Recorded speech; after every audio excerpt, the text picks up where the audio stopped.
Good morning, traders. This is just a quick video of what I'm looking at to trade in the morning session. First off, Buffalo Wild Wings gets a downgrade. They said on CNBC 2 days ago that they'll have 1,000 stores open by 2013. I thought that was great news when I listened to the CEO's interview. And what I don't understand is the downgrade. I didn't read through it, so I don't want to go and speculate on anything. But as of right now, we just got a print of 88.27 in the pre-market. So that's below the prior month's high of 88.85. There's a good chance that if we don't rally back over that 88.85, we'll see a little bit more downside. Now I'm going to give you a support level that's very critical here. That's 87.84. If we bounce off that, you might be able to trade the range. If we slip below it, next level is 86.61. So this one will be on watch for a short, neutral short. Alright, next off we have Acme Packet, APKT. They got an upgrade and it's looking good on the 1 hour time frame. Broke above the 50. We're above the prior week's pivot level, and now we're heading up to the prior month's low, which is at 28.58. So we need to get past that level to get some more upside up to the 30.23. I'm going to tell you one thing. Now that this stock sold off, the upgrade that it got today was by, they said it was Northernland or something like that. I've never heard of the analysts, but they're going to take a lot of credit if this goes and gets going again. So we're watching this for a long. Rig got another upgrade. And if you want to look upgrades and downgrades, Thinkorswim makes it simple. You could link your watch list to your chart.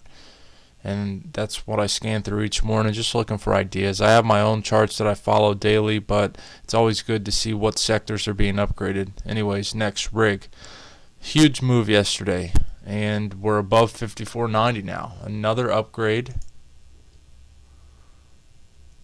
at Global Hunter. Again, I haven't heard of these analyst firms. They might have been around for a while. I just haven't heard from them. Everything's looking good. If we got to pull back to 57.28, I might look to get long a little bit. Next level for resistance is going to be up there at 59.45. Alright, so Priceline continues to chug higher. This is one of my gapping strategies. You gap up on earnings, and now it's a gap and go. Let me zoom in a little bit. Alright, so everything looks fantastic here. As long as we hold over 655, we should be able to keep going.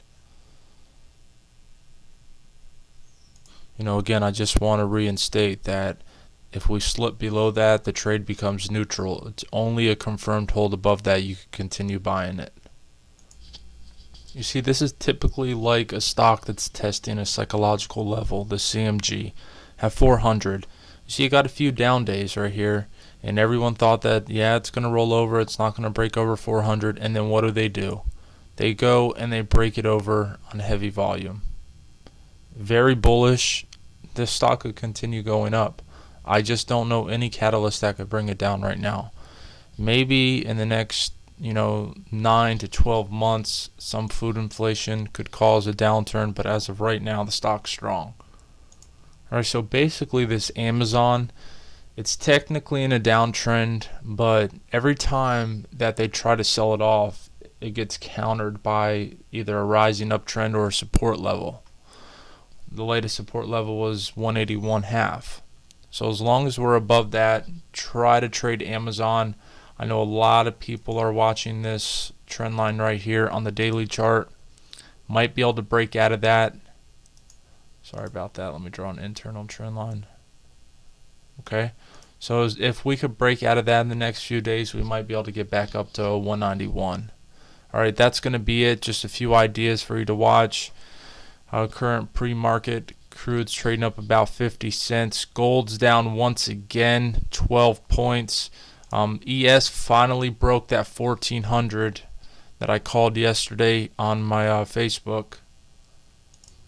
And I think that now could be a good time to start scaling out of your positions. There's probably going to be one more leg up, maybe on Monday if they don't do it today, to 1408, and then there's going to be people taking profits. It's just they've wrote it up during this entire move. We had all the doubters come through and say that we were never going to get all the way up to 1400. Well, now we're here, and they stopped out all the shorts. Now there's going to be a reversal coming probably in the next week or two. Let's just tell you right here about the gold chart. Big down move, followed through selling. That's usually what happens. We're trading at 1648.20. If we give up 1644, you're going to want to look to a little more downside, maybe of 1635, and it just could keep going. Either that or a rise and a hold above 1644 or 1645.60. You'll probably get back up to 16.5. And the last thing I'm going to show you is bonds. Bonds continue to sell off. Looking at the 10-year Treasury note right now, right around the 200-day moving average. And I think bonds are going to get ready to bounce. I'm not sure if it's going to be today or not. But again, in the next week or two, bonds are going to bounce. The dollar could continue going up as well. If that happens, let's see. 127.16 we're watching on the bonds. All right, that's it, traders. Good luck trading. I'll try to get out a day trading video.